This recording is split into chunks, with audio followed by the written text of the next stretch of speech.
very pleased to introduce tonight's speaker, Dr. Michael Nolan.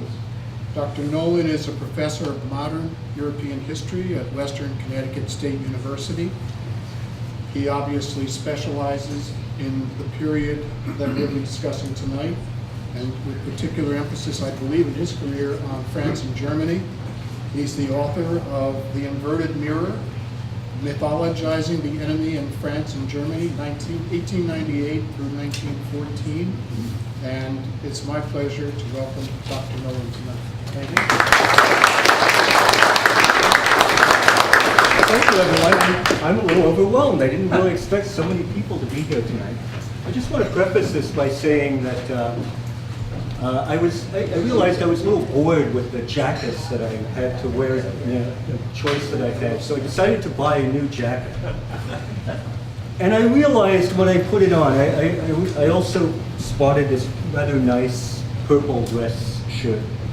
And I realized when I put them on that it looked a little familiar. Now, I attended a funeral in rural Illinois in January of this year. Now, I don't know if you've ever been in rural Illinois in January, but it's a little bit surreal. And I realized that I looked a little bit like the minister at this funeral. Sure enough, as I was on the way here, I couldn't quite remember where the Historical Society was located, so I stopped over at the Western Market to ask for directions. And a woman there said, "You look very familiar. Are you English?" And I said, "No, I'm not. Just for the record, I grew up in Brooklyn, New York." Now, if I've had a couple of drinks, I start to sound like I'm from Brooklyn, New York. But my mother was from Seattle, so I inherited her accent. But the woman went on to say that I apparently looked like a choir director at one of the local churches. I'm not sure which one. Suffice to say, I'm not a choir director. At any rate, I'm here to talk to you a little bit about the beginning of World War I. And by necessity, this is something that's going to be very impressionistic. I'm teaching a course on World War I right now to my undergraduates, and I'm spending the entire semester doing World War I. And some of the things that I'm talking about tonight, I actually did this morning in class. But I decided to focus on a particular theme. So rather than trying to give you a kind of dry overview of events in August, early September of 1914, I'm going to focus on just a few episodes, as it were. And one of the things that struck me about this, and it struck me again and again in the research that I've done, is that again and again, just before World War I and as the war is starting to unfold in those opening weeks, is not so much what is happening out there and what people are experiencing, and it's terrifying, but what's not there, what's missing, what's absent. And very, very often there's a gap of some kind or another. A gap in expectations, a gap in terms of people who might have been there but were not, and might have had a different effect on the outcome. And sometimes a gap in a very literal kind of way. And this is very interesting because this is really about nothing. A gap is literally nothing. Something is missing, right? And you think of people in your life who you might have that had a really important impact, and then they're gone, and that has an impact. And we've all probably experienced that at some point or another, and that's very profound. Now think of that kind of disappearance, however it might be, and then you multiply that by the millions. You begin to realize the impact of this war. 10 million dead. France, Germany, Britain. The United States comes in relatively late, but even so, there were about 3 times as many deaths, American deaths, in World War I as there were in the Vietnam War, which was much, much longer in terms of the time span. So, in thinking about these gaps, I realized that there's some interesting connections. So I'll just mention a few episodes, as it The war, as you probably know, is rooted in, goes a long way back, and we don't have to get into all of the deep causes of it. But of course, the immediate pretext was the assassination of the Archduke Franz Ferdinand. And Franz Ferdinand, as it happens, was someone who was very much against war as an instrument of national policy. One of the things that we have to remember when we consider the situation in Europe 100 years ago is that not just policymakers, not just politicians, generals, and the like, were thinking in terms of warfare, and warfare is a legitimate exercise, something that was very good, in fact, a kind of test of national mettle, if you will. Ordinary people, many ordinary people at least, accepted this idea. So many of the young men that you see going off to war, and we can see some photographs here of them, are deeply imbued with this belief. They've read adventure stories of various kinds. They've read Peter Pan and other stories, and there's this kind of craving for adventure. And when the war does break out, and it breaks out rather suddenly, in late July, early August, there was this period, rather short period of very, very high international tension. And all of a sudden the floodgates are released. People spoke for years about what they called the spirit of 1914. You're enthusiastic, it's going to be a break from the routine. If you're a young man, the opportunities seem boundless. Now, it's not like people thought that no one's going to die, but you're probably familiar with some of the familiar themes. The short war illusion. Many people believed that this wasn't going to last very long, a few months. It'll be over by Christmas, as they said. Kaiser Wilhelm II in Germany actually said they'll be home before the leaves fall. That has a certain resonance here in New England, certainly. However, the reality is somewhat different. And if there's one book I would recommend to you about the First World War, it's Paul Fussell's The Great War and Modern Memory.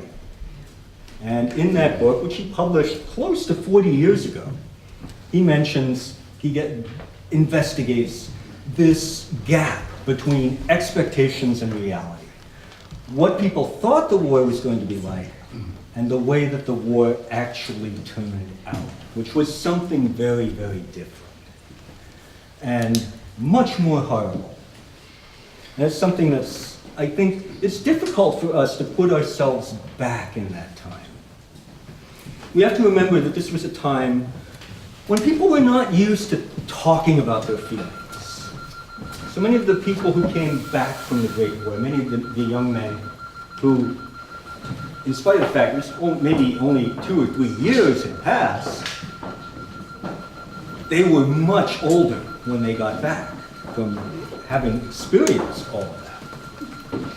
So this is one example of that kind of gap, as it were. Because Franz Ferdinand is not there in Austria-Hungary, is not there to exert a moderating influence on the court, on the general staff, and others who had this important role in deciding whether Austria-Hungary was going to declare war on Serbia, whether it was going to resort to some kind of punitive action. Therefore, war became much, much more likely. Now here's another example of a gap. And I don't want to overemphasize personalities, but in this particular instance, in this particular moment in time, personalities are very important. And one of the themes that gets passed down, one of the kind of received ideas about the First World War, is that there's an absence of effective leadership. Now, if you enter this room, you'll notice on the right-hand side over there on the wall, there are a number of leaders of World War I who are represented.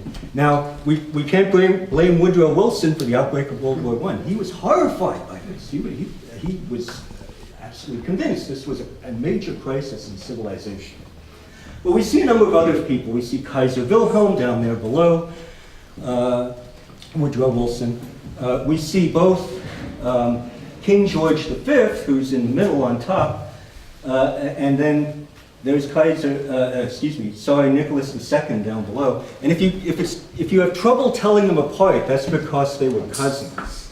They were both grandsons of Queen Victoria, and they were actually very close. They spent a lot of time together growing up, and people would confuse them all the time.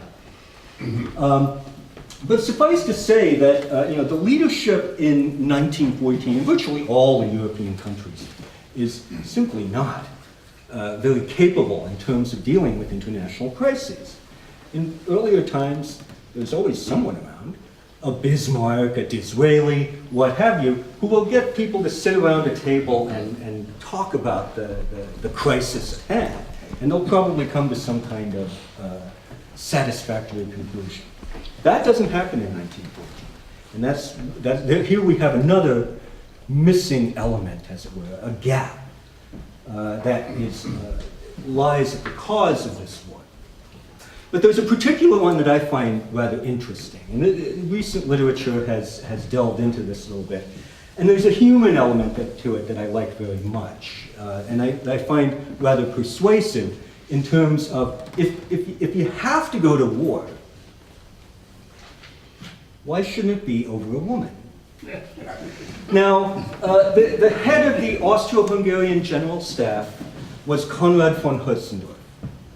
And Conrad von Hötzendorf was a very interesting figure.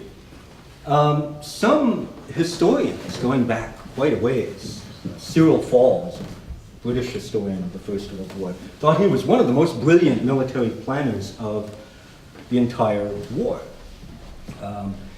He didn't have the resources to put those plans into operation on many occasions. But there was something missing in Conrad's life. Some years before the war, his wife died. He was deeply attached to her. He was completely in love with her. So he was devastated by this.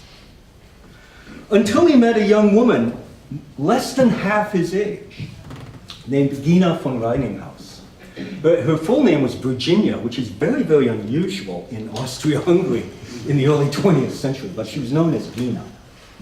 And Gina, he was totally smitten with her. And it just was purely by accident. He was at a state dinner, and they just happened to be seated together, and apparently he fell in love at first sight. He was totally, totally smitten. And this was a problem.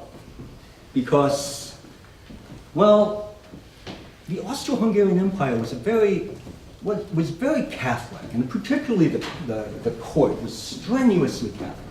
Now, I'm a Catholic school survivor, so I have some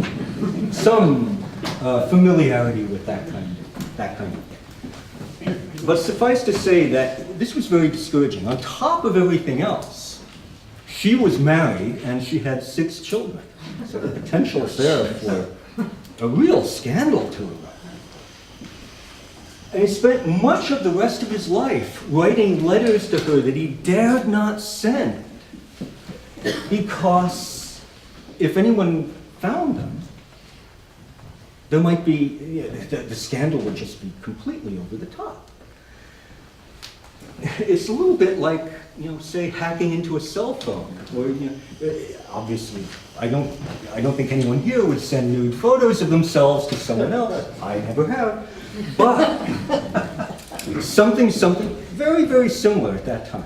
Kind of hacking into someone's private communications. He believed that by launching a successful war, he would be able to overcome these obstacles and achieve his heart's desire. As it happens, they got married in 1915. The war didn't turn out so well. It didn't go very well for Austria-Hungary, and I'm sure if you looked at a map recently, you'll notice there's a little country called Austria and a little country called Hungary, but there's no Austro-Hungarian Empire anymore. So Austria-Hungary is one of the countries that bears a lot of the blame. Or I should say the leadership, because let's face it, the ordinary people really had no say in whether there was going to be a war or not. But there are other instances of gaps, as it were, of absences that are contributing to this situation. Personal gaps, strategic gaps, what have you. I brought along, by the way, a friend here. Earlier this summer, I was in Narragansett, Rhode Island, and I don't know, maybe you've been out there. There's a guy in Narragansett who sells books and old photographs out of his garage. And I always go and I always pay a visit because he usually has some very, very interesting things. I was going through the bin of photographs and I found him. He is a French soldier who's called up for mobilization in 1914. I don't know who he is. There was no identification on the photograph. It's a very nice photograph. He probably went to a very good photographer to have this taken. It's quite a large photograph. We have to remember that the French Army uniforms were rather distinctive in more ways than one. In 1914, he's wearing a blue greatcoat and bright red trousers and a red cap. Not the kind of thing you want to be wearing out on the battlefield in World War I. And that changed very quickly. There are changes in all of the uniforms after 1914. Another thing that's missing in 1914, none of the soldiers, German, French, British, Russian, are wearing steel helmets. It's almost unimaginable. The number of people who were killed by head wounds of various kinds must have been phenomenal. Now, you can't see it, but there's a number on his collar. It's 44. So I decided to do a little research, and it turns out that the 44th Infantry Division in France was one of those that was engaged in what was called the Battle of the Frontiers. And here there's another gap, a gap in terms of strategic imagination, and simply taking into account what happens with the new technologies in machine guns, high explosive artillery, and the like. The Battle of the Frontiers rages for much of the second half of August 1914. On one day, 27,000 French troops were killed, advancing in large masses against artillery, German artillery. 14,000 Germans were killed the same day. And that's just a drop in the bucket. That gives you some idea of what happens during this war. The bloodshed is enormous. Now I know all of us, and I confess, I've been guilty of this as well. We usually tend to think about the French rather differently, and this is patterned by what happened in 1940. Well, the situation is very, very different in 1914. The way I like to put it to my students, and I'll confess, I'm a Francophile. I like France. I find it's a nice country. I love Paris. And yes, they're obnoxious from time to time, but I grew up in Brooklyn. I'm used to that. So I feel right at home when I'm in Paris. Paris is like New York, but much nicer. Much nicer. So I'll just say that 1.5 million Frenchmen were killed in World War I. And this is a country with 39 million people, and it's a terrible, terrible trauma. So, and the depth of it's so hard for us to try to imagine. Again, remember that people were not used to talking about their feelings and talking about their experiences. So a lot of people came home and no one talked, and there's just this deep, deep, resonating sadness, and the effect of that extends across the 20th century. Not just in France. There are 2 million German dead, 2/3 British, a comparable number of Italians, and on and on. And as we've come to realize in recent times, here's another gap, this vast absence, and it extends in many ways across the 20th century. And this is something I'm looking at in my current research. the way the First World War resonates across the previous 100 years or so. So this is another gap, as it were. Something this tremendous. We talk often about the lost generation, which is it's an American phenomenon, a British phenomenon. But there you have it. Now here's another. Sometimes, and particularly when it comes to German expectations of what this war is going to be like, there are a lot of gaps. There are a lot of misjudgments, we might say. And one of those concerns the role of Britain at the beginning of World War I. It was not entirely clear what Britain's attitude would be at the outbreak of war in 1914. Britain had an alliance of sorts with France. It was called the Entente Cordiale, which is a nice way of saying a gentleman's agreement. And this is somewhat typical. The British Foreign Office is very, very skillful at coming up with terminology that doesn't commit them to too much. But when push comes to shove, it becomes very, very clear that if France is attacked by Germany, Britain is going to have to step in. The Entente Cordiale was signed in 1904, so by 1914 it's 10 years old. The respective general staffs have been talking to each other and have made arrangements. And it's a matter of honor in many ways that Britain stick with its commitment. So in 1914, the British Army is minuscule compared to the armies on the continent. The British Army was based entirely on volunteers, recruitment.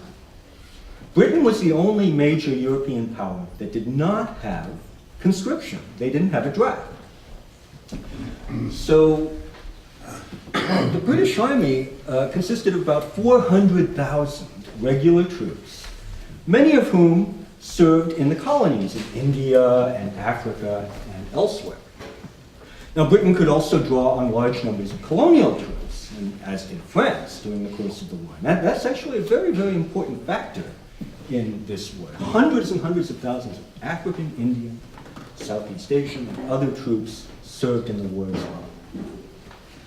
But the British government decided it was absolutely necessary to demonstrate right from the beginning their determination to assist France in its hour of need. So they sent the British Expeditionary Force, 100,000 troops. Now that sounds like a lot, but it's not by the standards of 1914. The German army, the French army, both much, much larger. Back in the 1870s, someone once asked Otto von Bismarck, the German chancellor at the time, what would you do in the event of a European war if the British, decide that they're going to line up against Germany and they land an army in the northern part of Germany, say on the Baltic coast or something like that? And Bismarck said, "There's nothing to worry about. We'll call the police." Well, this is very typical, actually. There is a tendency. The Germans are very, very respectful of British naval power. In fact, one of the causes of discord between Britain and Germany was a naval race that is unfolding between 1900 and 1914. And it was pretty clear to everyone, all the contemporaries, that the German Navy, this German Navy that was coming into being, was directed primarily against Great Britain.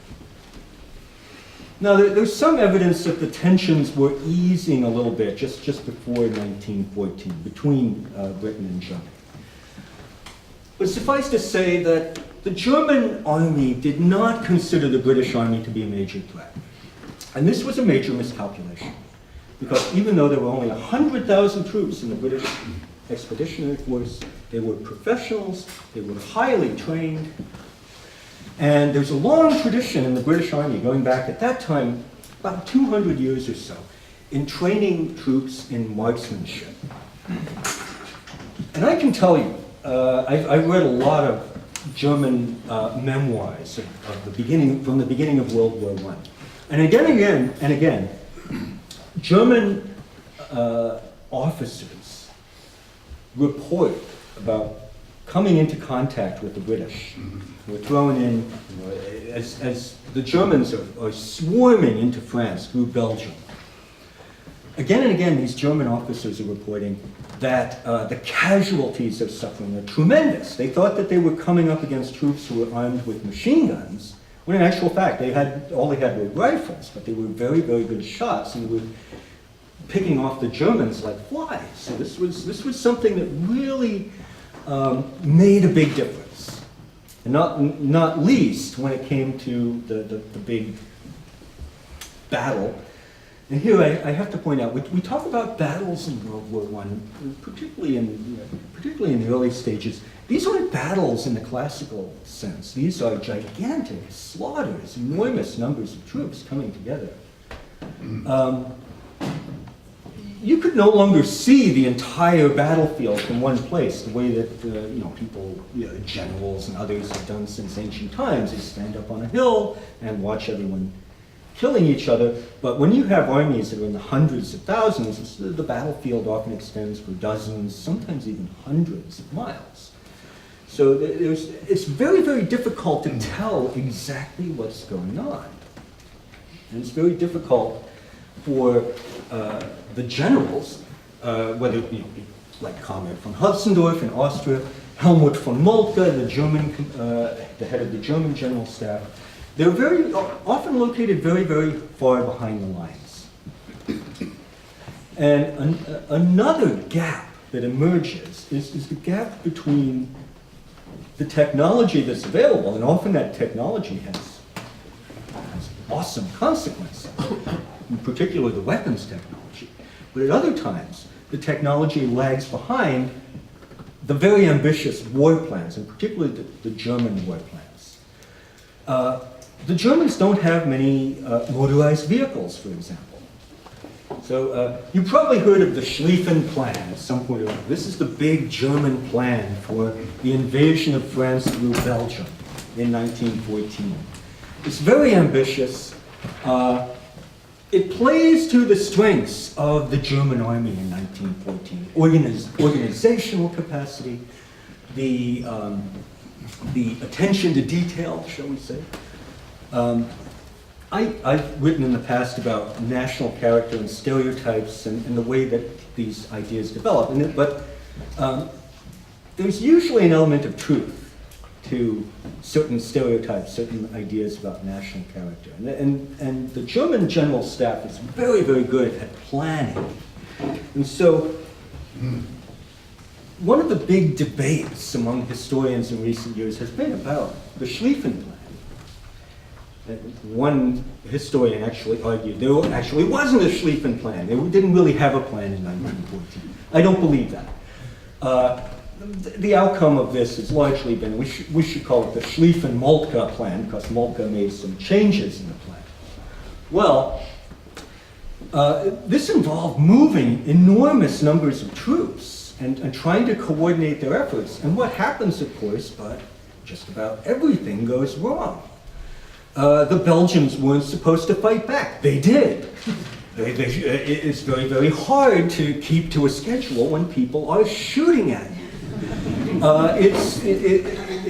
There's acts of sabotage, of cutting of the telegraph lines, blowing up railways, things of this sort. This tends to put the plan behind schedule. One of the big issues that arises very early on in the conflict is, and this is something that resonates for years and years afterward, is the issue of atrocities that are committed by the Germans. The Germans had a very matter-of-fact approach to obstacles, shall we say, in the ways of the plan. So if there were what we would nowadays call insurgents, irregular troops and the like, firing on German columns, they would be dealt with quite ruthlessly. There were a lot of friendly fire incidents. German troops panicked. One of the things that's really striking about all of these troops, German, French, British, almost none of them have really experienced combat. So they're out there, and they're you can imagine the situation. It's terrifying. People are being killed all around you. You don't know where the fire is coming from. They often assumed it was Belgian civilians, and they would kind of lash out. The destruction of Louvain in Belgium is one of the first major atrocities.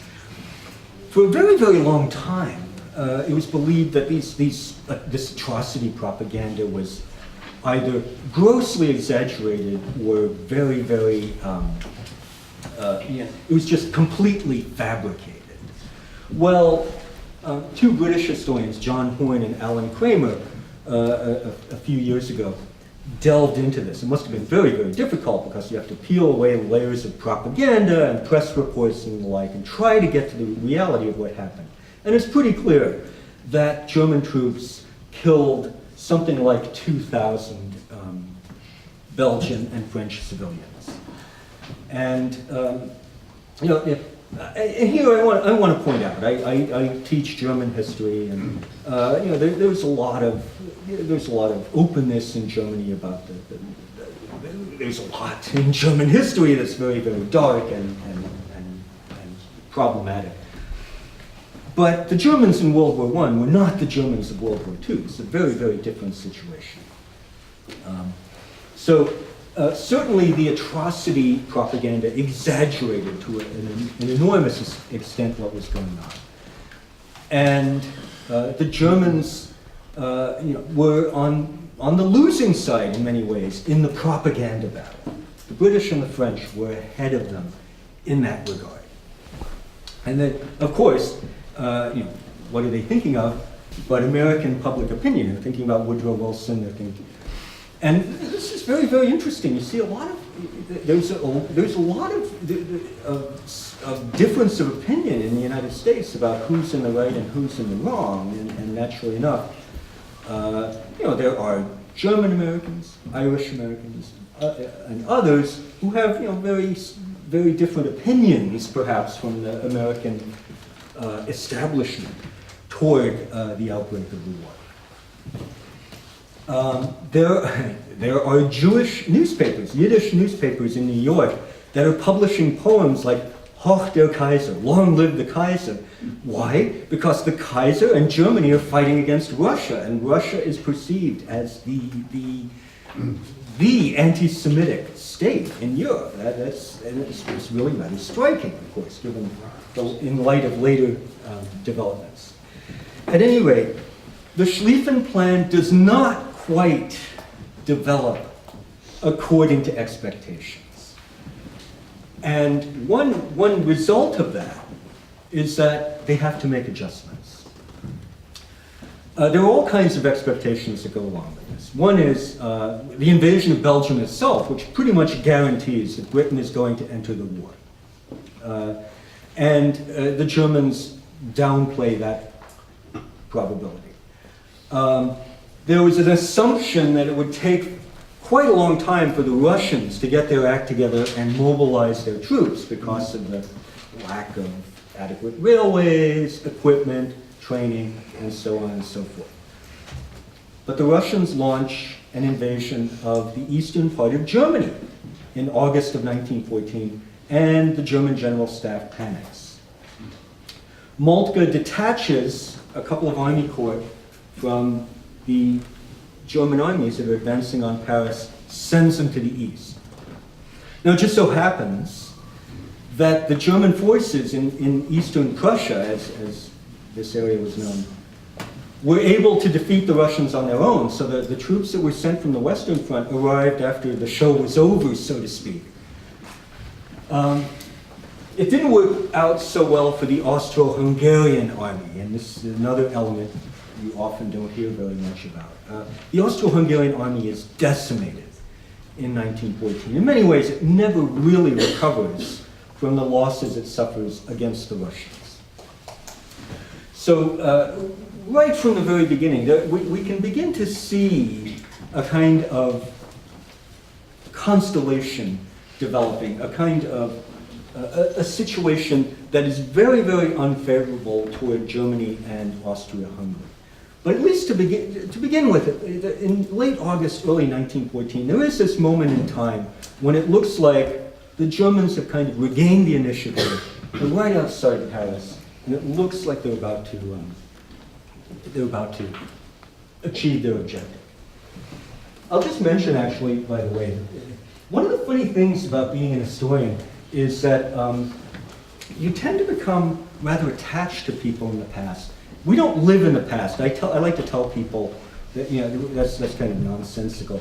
But I like the study of the past because it enriches the present. But I do sometimes, and I don't know his name, you know, and I don't know where he's from, but I kind of like him. So I looked up where his division went, and on his collar, you know, it says 44. So I looked up the 44e Division de l'Infanterie, and it turns out that he's sent to the eastern frontier. And there was a big battle right before the Battle of the Marne outside Paris, the Battle of Chipote. I wasn't even really that familiar with it. And a lot of French troops get killed. Did he get killed? I don't know. I hope he didn't. I kind of worry about him. But what can you say? But yeah, they were successful. They stopped the German advance in that area. And then the Battle of the Marne takes place. And this is in the, you know, if you've been outside Paris, Paris, you know, is located in the northern part of France. And you know, a lot of the territory, the land around Paris and to the east and north of Paris is farmland. And you know, very, very often it looks like you might be in Wisconsin or someplace like that. There's, you know, either it's flat and there's, you know, a lot of wheat fields and the like, or there's gently rolling countryside. And you know, it looks very nice, particularly in the summertime. Probably not so nice, again, if it's by the way, it's August, it's hot. German soldiers, French soldiers are marching, getting shot at. So it's not very pleasant, and particularly at the Battle of the Marne, because what we have here is a gigantic mutual slaughter. By this point, British and French troops have pulled back from the border, particularly the Belgian border, in the face of the advancing German units. In spite of German expectations, British and French withdrawal is very orderly. There's no rout at all. One of the counterfactuals we sometimes imagine, what would have happened had the Germans won the Battle of the Marne? I'm not even sure it was possible to win the Battle of the Marne, or if it probably would have been a draw if it hadn't turned out the way it did. And the British and the French could simply have withdrawn further into France. The French government had already switched to Bordeaux in the southwest of France.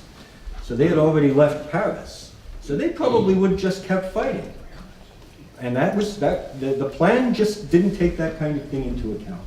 So what we have is a situation where the Germans are facing the combined British and French forces outside of Paris. And the battle rages, as it happens, between September 5th and September 12th of 1914. So it's a week. That tells you something about battles in World War I. Again, gigantic mutual slaughters. In the course of this battle, in the fog of war, as it were, you know, communications break down. It's very hard to tell on either side what's going on. At some point or another, the British and the French forces realize a gap, there it is again, has opened up between the 1st and 2nd German armies on the far right flank, the closest area to Paris. One thing you might know about the Battle of the Marne is that there's this kind of famous image that emerges of the reinforcements being brought out from Paris in the taxi cabs. And the street, you know, the buses and whatever vehicles they could lay their hands on, they brought out reinforcements. And once they discover this gap, they start moving into it. And it looks for a time like the entire German right wing might be completely outflanked and cut off. And this would be a disaster. This would completely transform the situation. Now here's another instance of a lack of courage, a lack of responsibility, one might say. A famous case of passing the buck. There's another, in German military history, this is very, very famous, but you don't hear about it much very much here. Moltke, who is now on the verge of a nervous breakdown. He's 150, 200 miles or so behind the lines, getting all of these reports coming in, can't quite tell what's going on. So he decides to dispatch a junior officer, Lieutenant Colonel Richard Hensch. You probably never heard of it. Most people have. Hensch is the head of the intelligence section on the German general staff. And Moltke gives him full powers to head to the front, find out what's going on, and issue the appropriate orders. He's a lieutenant colonel, by the way, remember that. But any order that he gives has to be followed. He goes, he analyzes the situation, he talks to the commanders of the respective armies, and comes to the conclusion that the Germans have to withdraw or they're going to face a catastrophic defeat. For years afterwards, there are recriminations back and forth about this. You know, were the Germans really in that kind of danger outside of Paris? And this is another legacy of the war that's very, very unfortunate, which is that, and here I have to say, we can never talk about the Germans think this, and the French think that, and the British think the other. It's usually much more nuanced, and there are a lot of differences of opinion. But suffice to say that there's a substantial segment of German opinion after World War I that becomes convinced that Germany didn't really lose the war. It was about other things. There were people at home who were disloyal. It was about the civilian politicians and the like. That's nonsense, and it's not just in 1914. Subsequently as well, the military leadership in Germany failed to bring about either an outright victory or a negotiated settlement. And that too, that's one of the great tragedies of this war. Again and again, there were attempts of one kind or another to reach out to try to negotiate an end to the war. But of course, what happens? Well, there are those who say, so many have died already. So many dead. How can we settle for anything less than absolute victory? And it goes on and on and on until finally one side simply collapses. And that's what happens ultimately in 1918. At any rate, as a result of the Battle of the Marne, German troops retreated, pulled back. The French and the British are saying, hooray! À Berlin, to Berlin. We're going to Berlin now. And they're expecting they're going to cross the German frontier. And all of a sudden, they come up against a line of prepared fortifications along the valley of the Aisne River, some ways to the north of Paris.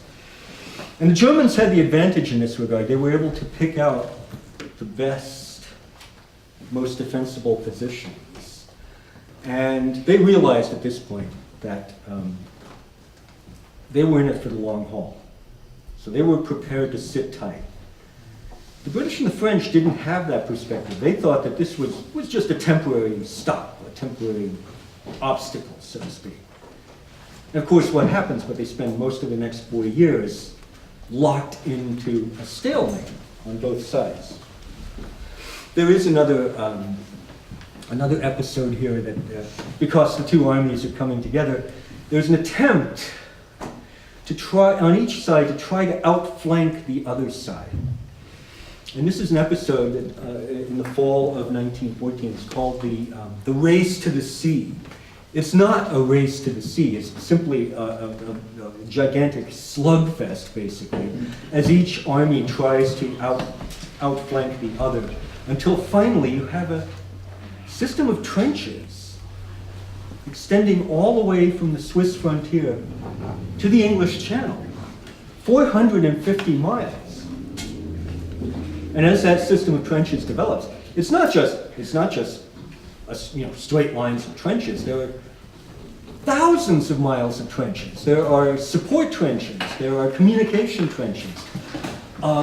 It's one of the things about the First World War that I find just amazing is the sheer amount of labor that goes into building thousands of miles of trenches. It is one of the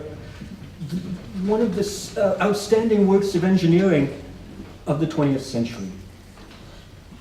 And what is it intended for?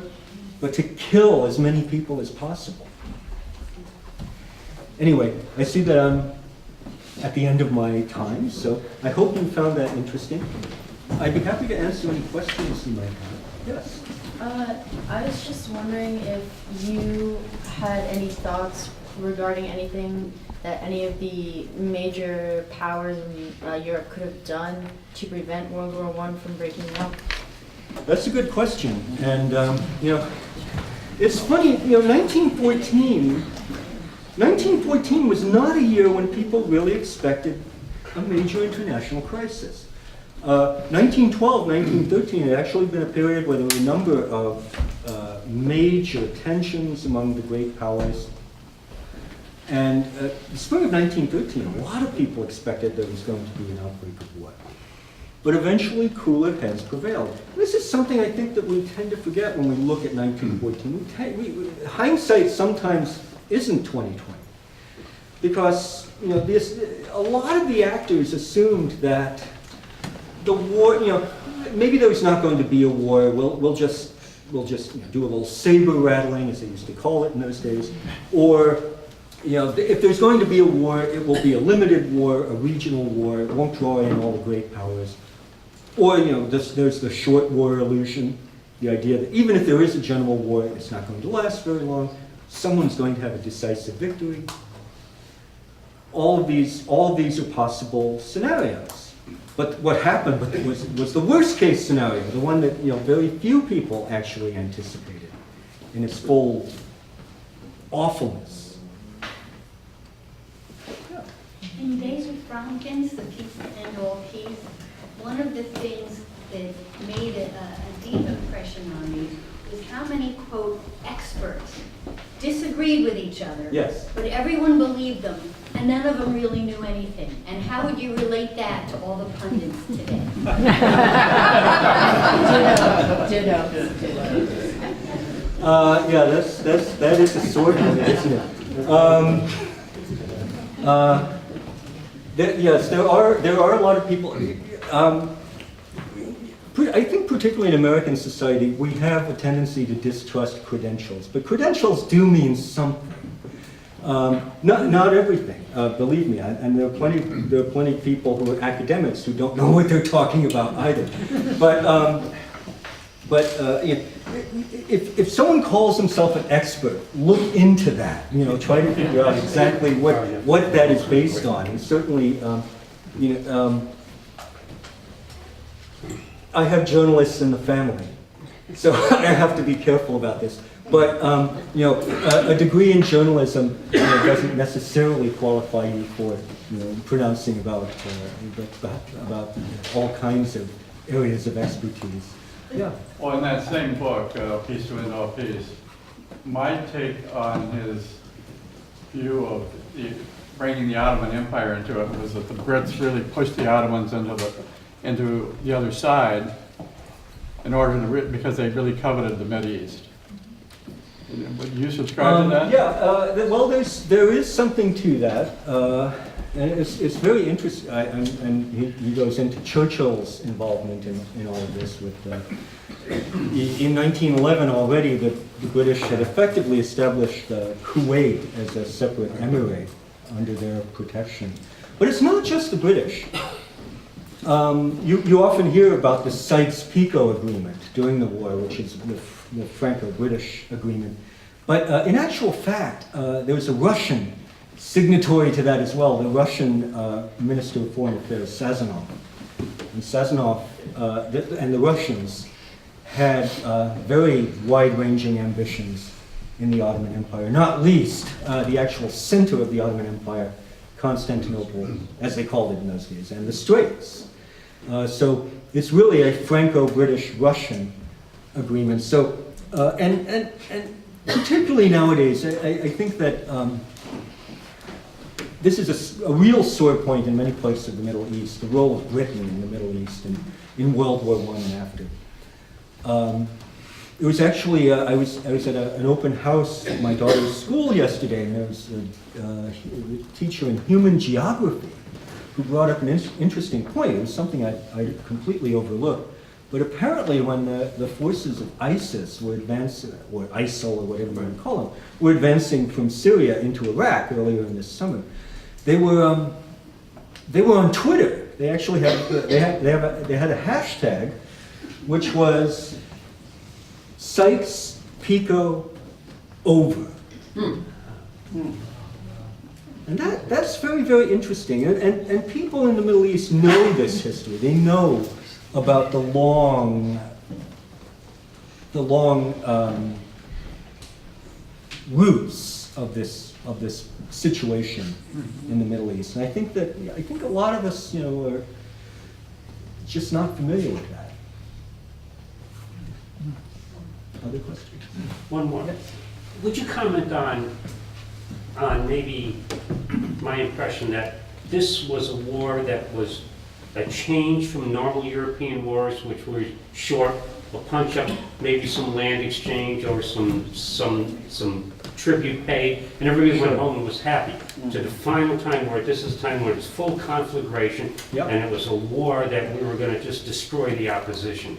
Am I correct in that? Yeah, and there are a number of different elements to this. Which there's a kind of mythology of Europe from the downfall of Napoleon to 1914, almost exactly 100 years, where Europe is relatively peaceful.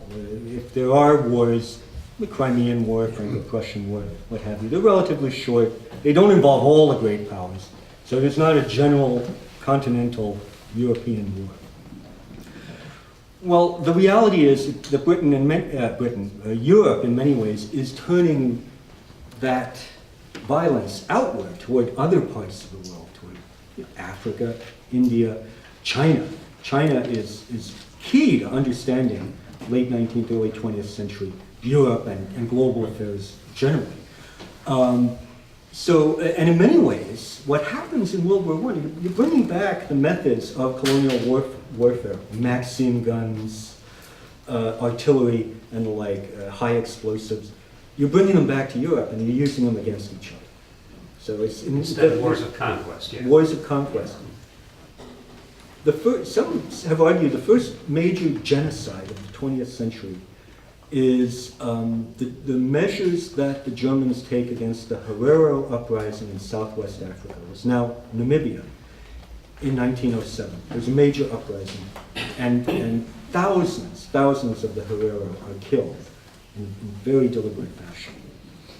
But I'm not singling out the Germans here. This kind of thing happens throughout the colonial territories. And the Russo-Japanese War back in Sure. 1904, something like Yes. that. Kind of dress rehearsal. Yeah, yeah. Thank you so much. You're welcome.